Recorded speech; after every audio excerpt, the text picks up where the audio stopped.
I'm here with Kagan McLeod at San Diego Comic-Con 2011. Thanks for meeting with us. Yeah, no problem. And so we're here to celebrate the release of Infinite Kung Fu, which was a thoroughly enjoyable book. Can you talk about, this has been a long process for you, right? Yeah, I started self-publishing about 10 years ago, and I did 7 issues on my own before I met Top Shelf, and it was good timing because things started to get a little bit out of my control and harder to handle. So I signed with them, and it's taken until now to have the actual book in my hands. So can you give like a 30-second soundbite on what Infinite Kung Fu is?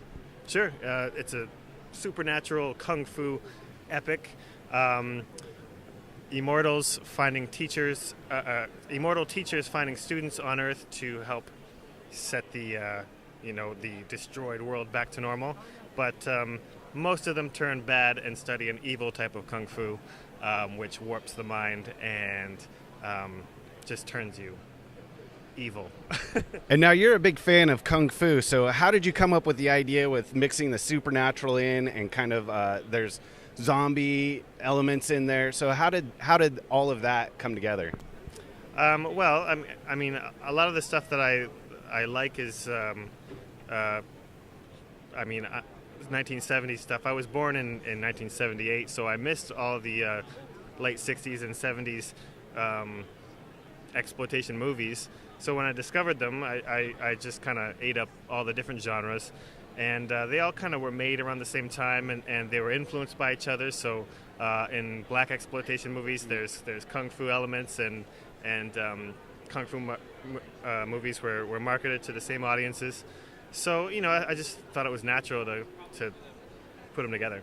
It was a lot of fun with that huge mashup of styles just all packed in there. The thing that really strikes you, though, when you're first reading it is the art. How do you go about creating it? Well, thank you. I use watercolor brush and some bamboo brush to kind of get a rougher line. Sometimes I like to get inspired by, and especially for the subject matter, Chinese kind of drawing a look like that. And so I think it works, and gray ink wash for the tones in the book too. Well, it looks absolutely gorgeous. So we're going to end this interview like we always do with what's your issue? What's that issue that's just so crazy, so out there that you just got to tell people about it? Well, I like a lot of horror comics. I would say anything from Vault of Horror or Tales from the Crypt.